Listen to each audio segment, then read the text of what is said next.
A very common question I get is, what's the best knife for my kid? Or what is the best knife for a beginner? Or, I don't know about this bushcraft thing. Maybe I want to get a knife and I don't want to spend a lot of money until I know what I need.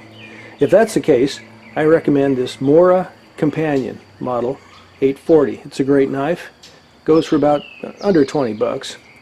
And it'll do virtually everything you need a knife to do.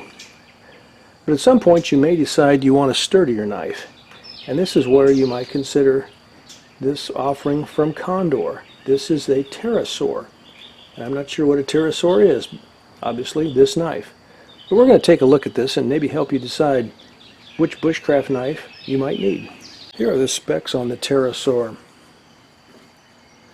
The blade is 4.15 inches. The handle is 4.68 inches for an overall length of 8.83. Blade thickness is 0.12 inch and the material is 1095 high carbon steel. It has a natural finish, a drop point, and a Scandi grind. The handle and the sheath are both orange polypropylene.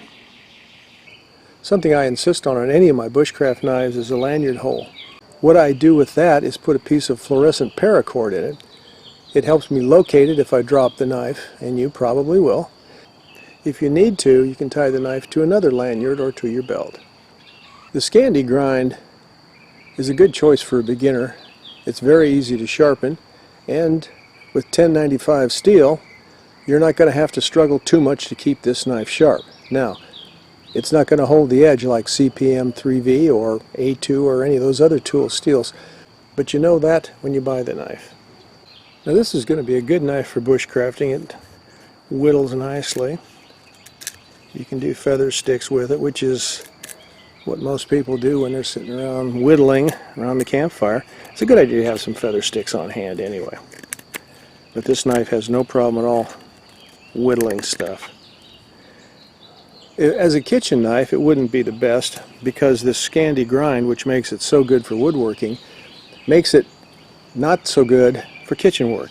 If you cut carrots, for example, with this, it's going to go thunk, and they're going to go across the cutting board. Here's how the knife works in my hand. Now I wear a size large gloves, and you can see that I've got plenty of handle on this. My palm measures 4 inches across, and it's one of those situations where I can't use every knife. I don't like a 3-finger grip for a survival knife or a bushcraft knife because you might drop it, you might lose it. This way you get a good 4-finger grip. And this hammer grip, it's very secure. You wouldn't necessarily think about with this is that this is a hunting knife too.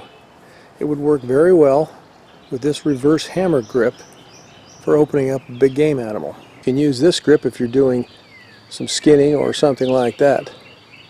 Another advantage this knife has over the Mora is that it is a full tang. That means the tang goes all the way through the blade.